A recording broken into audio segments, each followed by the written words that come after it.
There's one thing that separates a good city from a great one: reliable public transit. London has its iconic tube, its double-decker buses, its riverboats, and even a cable car that nobody uses.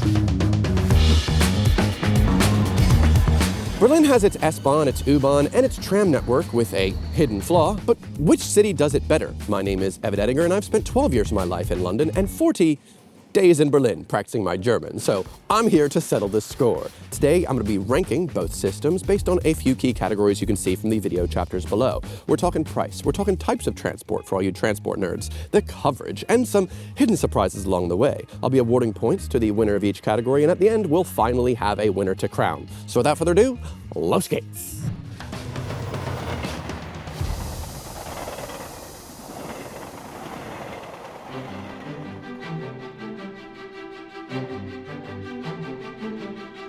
Both systems have fascinating and very different origin stories.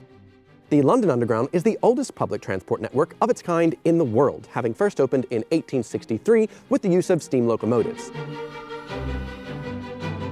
Fun fact, some of the lines still have openings designed to vent the steam from the locomotives, even though the entire line these days is electrified. Take these houses behind me in Bayswater. What looks different about them? Well, these two right here are actually fake. These are facades built, hiding behind them one of those original openings that you can still see if you're very tall and have a camera held up. No steam comes out these days, and though the houses behind me are just shells of houses, if they were in the market, no Londoner could still afford them for a wall. Many of the underground lines in London were built by competing rail companies until the year 1933, when all public transport in London came under public ownership. Since then, London's network has expanded to the sprawling 402 kilometers of track that we have today, that has been managed by Transport for London, or TfL, since the year 2000.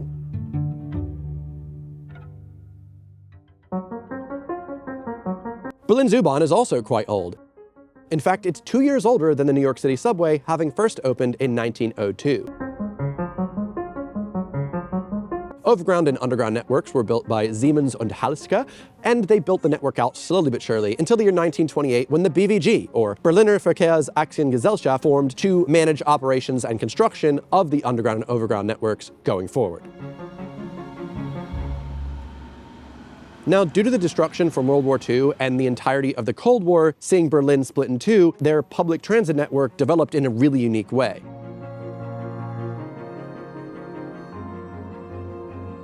East Berlin developed an extensive tram network, all designed for the public good, whereas West Berlin, heavily influenced by America, made the terribly misguided decision to focus more on car infrastructure. In fact, along the way, ripping up loads of the old tram lines. Remind you of anywhere?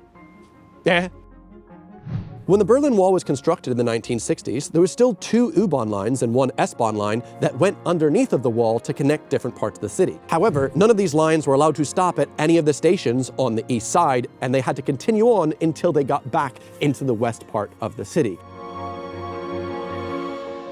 The stations that did exist on these lines in East Berlin were kept dormant and called ghost stations, heavily patrolled by East Berlin guards. That is until 1990, when reunification happened, and opening up these stations was pretty much immediate.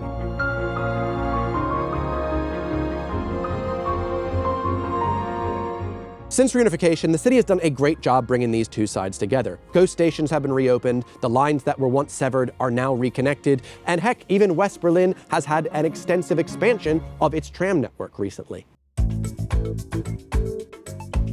So now that you've got a small taste of the history of each city's public transit, let's see how they stack up today. The first category we're going to be going over is the types of transport and the overall coverage.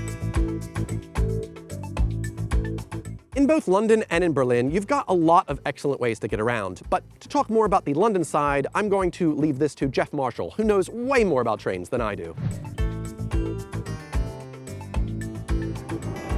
Hello Evan, thanks for having me. Geoff here on your channel because I'm out on a tube train, which is my natural habitat. Now the tube, the London Underground, has 272 stations. But the thing is that, as you can see right now, I'm overground. Not all of the London Underground is actually underground. And the smallest train on the network is the Waterloo and City Line. They just have 4 cars, 4 carriages, 506 passengers in total, but out here on the Metropolitan line, these 8-car trains, 1,176 passengers is the capacity. The Berlin U-Bahn, short for its tiny little lines, bad joke, short for Untergrundbahn, or underground train, has 173 stations across 147 kilometers of track. The numbers for capacity are a bit murky here, as I think a German Wikipedia editor thought it'd be funny to overinflate the capacity of their Class H rolling stock on the English Wikipedia page. I've ridden these trains. There's no way 1,624 people can fit on one of these. Das ist doch Wahnsinn. From the German sources that I've read, capacity is about 700, so that's smaller than the London ones. Don't worry, size doesn't matter when it comes to future categories, but for this one, that's a London win. But London, on the other hand, has this, the London Overground. That's 6 lines, 112 stations, 176 kilometres in its network. And the thing about the Overground is that it's often underground, although this bit I'm on at the moment is actually overground. It's more useful, however, for not going through London, but around it. The Berlin S-Bahn, short for Schnellbahn or fast train, is the commuter train that goes around the city, and that features 168 stations across 340 kilometers of track. This is a Line S line train to Watford Junction. So, for each city's 2 major systems in terms of capacity, track and stations, London beats Berlin and gets 2 points. But what about the city's other methods of transport?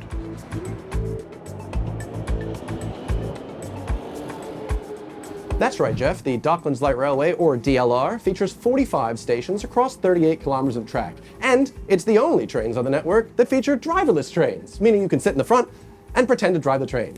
TfL have informed me that though you can pretend to drive the train, you cannot pretend to go on strike.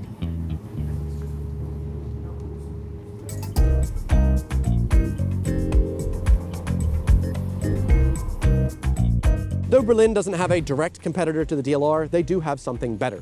The Straßenbahn, or streetcar, or tram, is Berlin's pride and joy. Oh, hi, thanks. That's all right. Berlin's tram network features 22 separate tram lines, 377 individual stops across nearly 300 kilometers of track.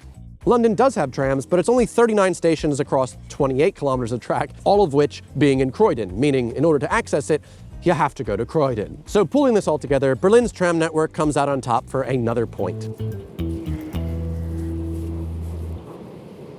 Both cities have their version of a national rail system, with London's being National Rail and Berlin's being the RERB, or Regional Bahn. Whereas London's system adds many more stops that are not included in their underground services, the RB/RE of Berlin is more tightly integrated into their system, so it doesn't add as much value, whereas London's is a bit more wider reaching beyond the city. And so for that, I've got to give another point to London. Now, in terms of their bus network, London's blows Berlin's out of the water, featuring 19,000 bus stops across 700 routes, whereas Berlin's has 6,600 bus stops across 152 routes. So for this, yet again, a big point for London. I may be next to the Thames right now, but not quite near any docks. You see, London has an expansive riverboat service featuring 25 stations, or rather docks, along the River Thames, helping Londoners get around. Berlin has a ferry boat service, but it's not really too comparable. You see, Berlin offers a couple different ferry services, mostly to take you from point A to B across certain lakes and rivers, which features 12 stations where you just go from station 1 to station 2, station 3 to station 4. Really not that comparable, and London's, for the most part, is a lot more useful. So, yet again, London, another big point. As an added fun fact, this right here is the Kew Railway Bridge, which is the westernmost crossing of the Thames on TfL's network. The more you know.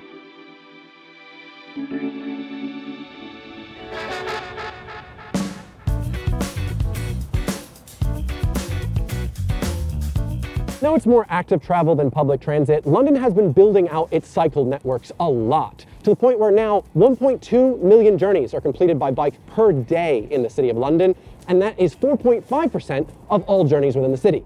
However, this completely pales in comparison to Berlin, who has 1.5 million journeys by bike, or 18% of the journeys through the city, and that's within a smaller population. Active travel is an incredibly important part of every city's public transit system, and so for this, I've got to give Berlin the point.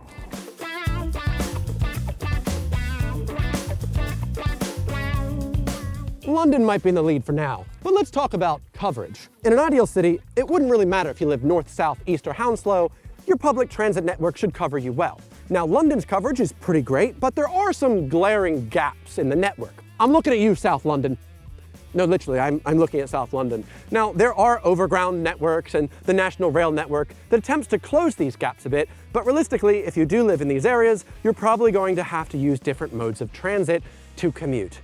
For instance, if you live in the north, you're spoiled for choice. But as soon as you go south of the river, it just gets worse. When I lived in Peckham, I had to walk to my nearest bus stop, wait for that to arrive, and then 20-minute bus ride to Elephant and Castle Station to hop on the Northern Line to continue my commute. And then I had to repeat that backwards going home. This added time, it added expense. I got charged for taking the bus and the train, both morning and evening. I chose to live in a cheaper area of London because it was the only area I could really afford, and I saved the money by having a cheaper place to live and paid it all back to TfL. Thanks, TfL. Berlin, on the other hand, doesn't have as much of a north-south divide as much as an east-west divide for obvious reasons. In fact, behind me is the Ostkreuz, or Eastern Cross, in the east of the city, where things are a bit different. East Berlin's Straßenbahn, or tram network, is extensive and efficient, but doesn't quite mirror the extent of the U-Bahn network in the west of the city. That said, Berlin's network, with its unified S-Bahn and U-Bahn system, create a stronger backbone that serves most of the city well, even if you live on the outskirts, especially when comparing it to London. And so the point for this category goes to Berlin, whose public transit coverage of the majority of their population is just a little bit more efficient than that of London.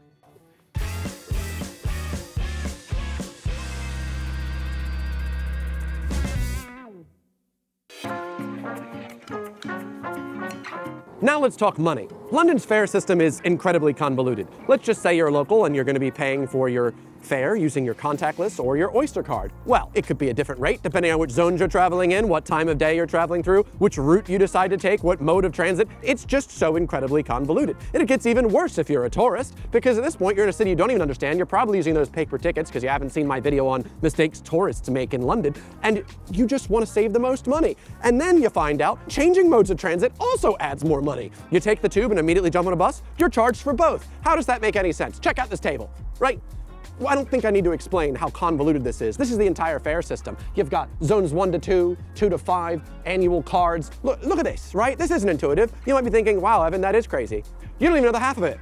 Literally, that's half of it. There's a whole nother page. Why is it like this? No one understands. Let's just say you live near Chiswick Park and you want to travel to Cannon Town for reasons that nobody will understand. Well, that'll cost you £3 each way. Unless it's peak time, then it's £3.70. Unless you also want to get a bus afterwards, that's an additional £1.70 for each bus journey up to 90 minutes long. Why is it gotta be this complicated? But wait, it gets even more complex than that. Have you ever seen these pink contactless readers throughout the TfL network? Well, they're actually a way for commuters to tap midway, signaling to TfL that rather than going through the network and causing more congestion, they decided to go around the outside, and they're rewarded with slightly cheaper fares. So for the same journey going from Chiswick Park to Canning Town, the rates are alternate with £2.10 at peak time and £1.90 off peak.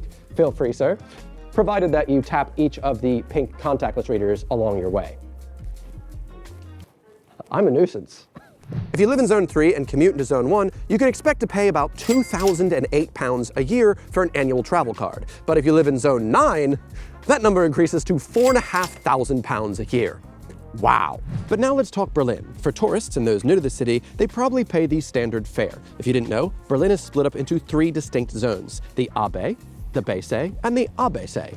Why am I pronouncing it Germanly? A, B, B, C, and the ABC. And the fare for traveling within these zones are €3.50, €4, and €4.40 respectively. These fares cover a one-way journey utilizing any form of public transit you want. And they don't require any sort of insider knowledge on how to get different prices. The prices are pretty easy to understand. But if you only need to do a short trip or 3 stops or shorter, then you could just get a Kurzstrecke ticket or short trip ticket, which costs only €2.40. And of course, like London, Berlin also has 7-day tickets and month-long tickets for those needing unlimited travel within those dates. Unlike London's system, where you have to pay before entering the train system, usually by tapping to pay or getting a ticket and being allowed through the barriers, Berlin's operates on more of an honor system. In Berlin, once you pay for your ticket, you're meant to validate it on the platform by sticking it into a machine that stamps it with the current date and time. However, a lot of times you get to the platform, the train's there, you're like, oh, I don't have time, and you don't end up validating your ticket. However, if you are caught with an unvalidated ticket, it's basically the same as not having a ticket at all, and you can be charged up to €60 euros for being a Schwarzfahrer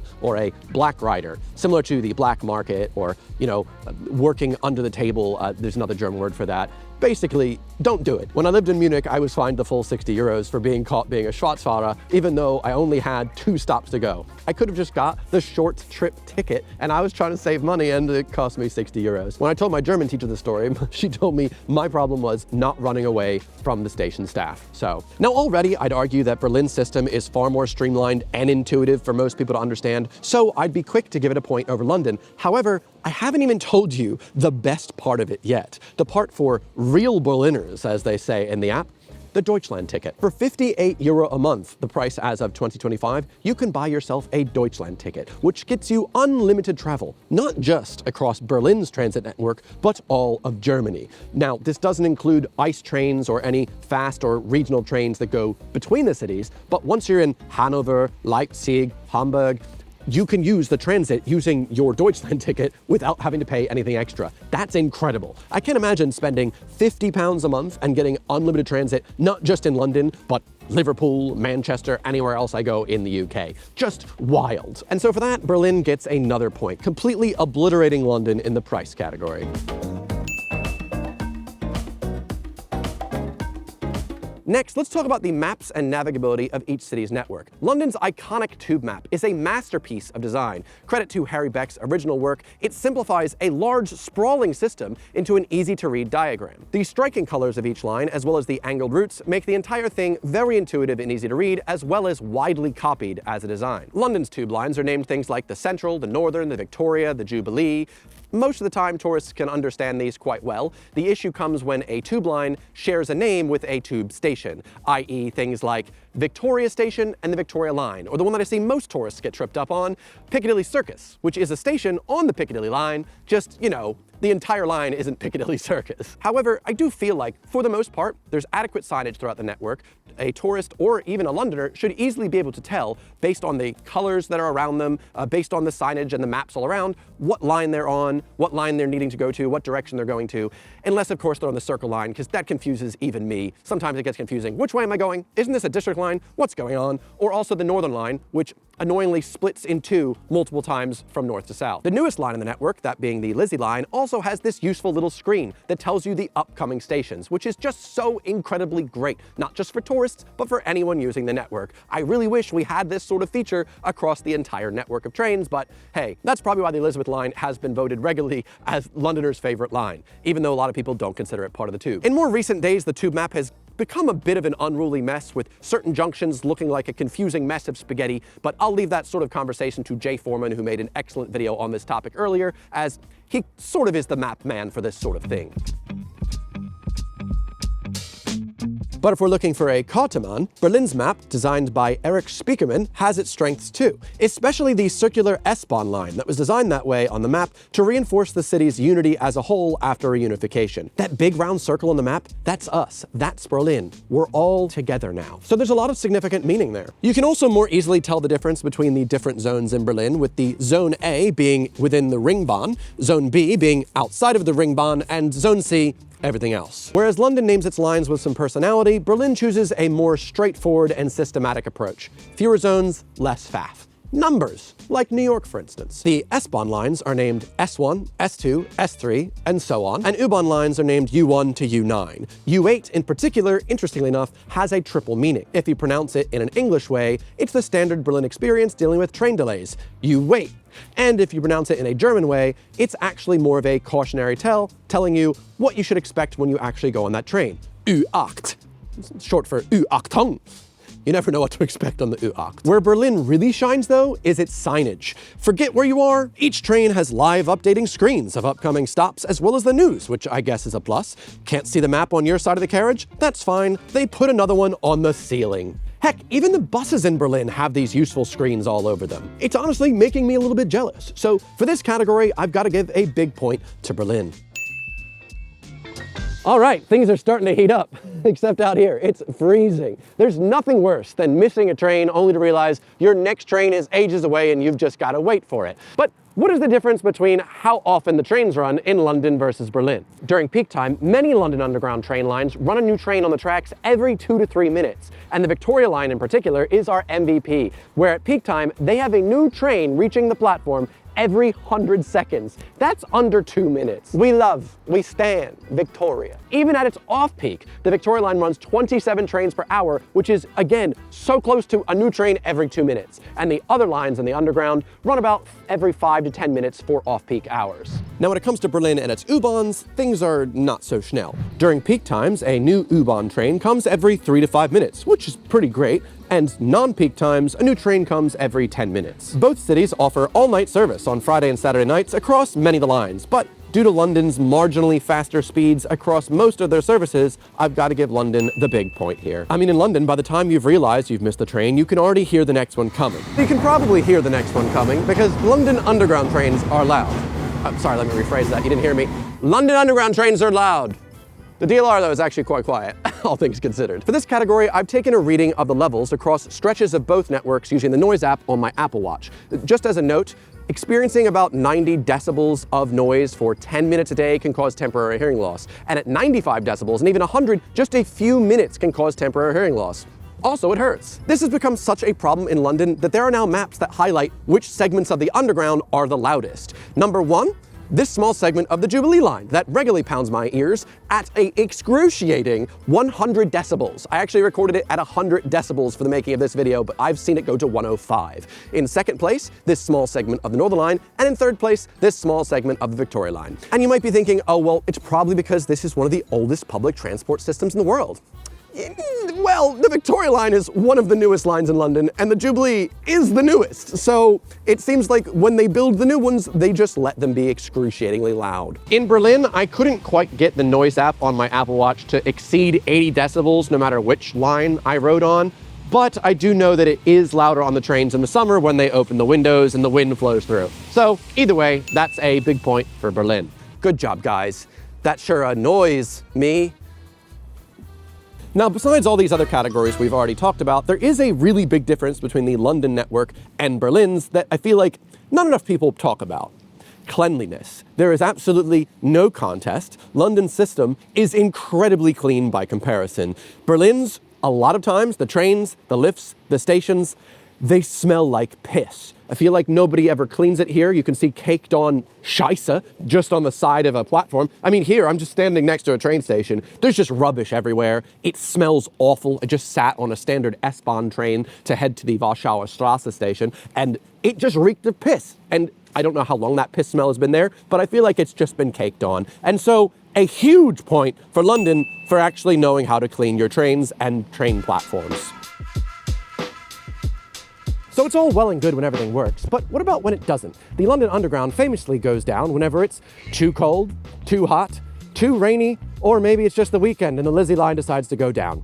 Everyone in London's just kind of used to this at this point. But the biggest headache for Londoners that's pretty much happened every single year since I've lived in the UK, which is about 12, 13 years now, worker strikes. The workers on the London Underground, the drivers, the TfL staff that make everything work, they want to be paid more, and the government says no. So then they go on strike, and then it's chaos. No one can get around, everyone freaks out, and then eventually the government finally gives the workers a raise, and then the process repeats again the next year. In Berlin, strikes are a bit more rare. They did actually have 2 this year and 1 earlier in 2019, but from my research, it's not really been that big a problem. And even though Germans are stereotypically a very punctual people, when it comes to their trains, a completely different story. In the first half of 2023, Deutsche Bahn trains arrived on time 58.4% of the time. Ugh, that sounds actually quite good considering Deutsche Bahn. I took the train from London here for a separate video, and God, the delays, the cancellations. At one point they said over the intercom, sorry, our trains are going to be late because we're just out of trains. Thanks, Deutsche Bahn. At least I got to live the standard German experience. That said, that 58.4% figure is actually for all of Germany. When it comes to Berlin specifically, the BVG are actually quite proud of the fact that normally they were boasting a 99% on-time figure, until this year when they've slipped to 93%. I mean, that's a huge drop, but also 93 is not that bad. I'm just comparing it to the Deutsche Bahn. Now, if we're looking at London's latest figure, wow, I'm actually quite surprised. It's nearly the same as the current figure in Berlin at just over 92%. And similar to Berlin, once you try and find trains out of the city in London, well, that number of reliability also slips down to around 60%. And so for this section, it seems both cities suffer quite equally. So that's 1 point for each city.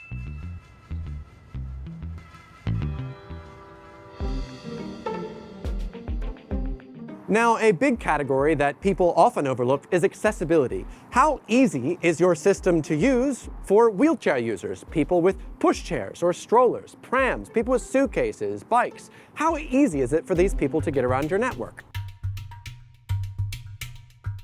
As of 2024, 92 of the 272 stations on the London Underground network, which is approximately 33%, offer step-free access from street level to platform level. Sometimes it's a convoluted set of lifts that you have to take, like taking A to B, but you can't take lift B to C because B to C doesn't take you to the E. You have to take the B to D and then the D to E. But that's where we're at the moment. Meanwhile, in Berlin, 85% of U-Bahn stations are accessible without taking the stairs, and 595 of the 825 stops on the tram, or 72%, are barrier-free. So that's another overwhelming win for Berlin. Berlin. It's a French boat. I think we're currently being invaded by the French. You're not even in this video. It's Berlin versus London. What are you up to? Wow, that's weird. You got a big French frigate just popping into shot. Silly him. This is a video about Berlin versus London. And also, why did you have to take your boat all the way here? You could have just changed your location using today's video sponsor, NordVPN. If you guys didn't know, NordVPN have been sponsoring my channel for a really long time, and they're just the best VPN out there, or virtual private network. With NordVPN, I can change my browsing location and keep my IP address and all of my private data private from anyone that happens to be spying in. Goodbye, boat. Let's just say you'd like to access some content from bloody old England, but down in America, well, you don't get access to all the cool programs that we got. Well, just one click of a button, you can change your browsing location to the UK, and now you have a whole new content library open to you. Plus, I personally use it to make sure that my data is kept private, no matter which Wi-Fi I'm on, no matter what I'm up to. I don't want my ISP knowing what I'm up to. I'd like that data to be just for me. And for you. I was mostly Googling, when is it low tide in different beaches around the Thames so I can, you know, get these cool shots. That is a good stone. I'll take it. Plus, when you got Nord's 30-day money-back guarantee, it just makes sense. Sign up today using nordvpn.com/Evan, and you can get a huge discount on a 2-year plan. Plus, a little something something. So thank you very much to Nord for sponsoring. Without further ado, let's conclude this thing. And so tallying everything up, that leaves us with 7 points for London and 8 for Berlin. Listen, I love London's public transit, but it could really learn a thing or two from Berlin's. For me, the reason that Berlin really pulled through and came out in front was 3 things. The price. That price being so low is just so unbelievable. Like, I can't imagine what an insane bargain that would be if it was only 50 quid a month for me to travel just in London alone. It might get me off my bike during these cold winter days. But also the signage, not just for tourists, but for everyone that lives in the city. To be able to have better signage throughout the public transit is just a big win. And finally, yeah, having such a better and more fleshed out cycling infrastructure. I know London's working on it, but that really just puts Berlin ahead for having a more complete system, if you know what I mean. London's getting there, but not quite Berlin. I'm working on a video for Paris, by the way. Hopefully that comes to your feeds in the summer. But a huge congrats to Berlin for winning this one. If you're interested in other infrastructure videos, I am all over the place on this YouTube channel, but every once in a while I upload a video like this one about an American pedestrian crossing that is ridiculous, overcomplicated, dangerous, but somehow still saves lives. So click to watch that if you haven't seen it yet. Other than that, I'll see you next time. Goodbye. Just watching your video, Evan, you appear to have rated Berlin higher than London, which means I'm gonna have to reevaluate our whole friendship. Goodbye. No joke though, look at this. It is, it's not looking good. Oh, oh, so that's where I was filming, and I did not realize I was stuck. Oh, there's no way. Oh, God. All right. Oh, God. Oh. Oh. Oh. Oh, God. Oh, no. Oh. Oh God. Oh shit, it's in my shoe. Woo! Woo! Woo! Woo! Oh. Oh, Jesus Christ.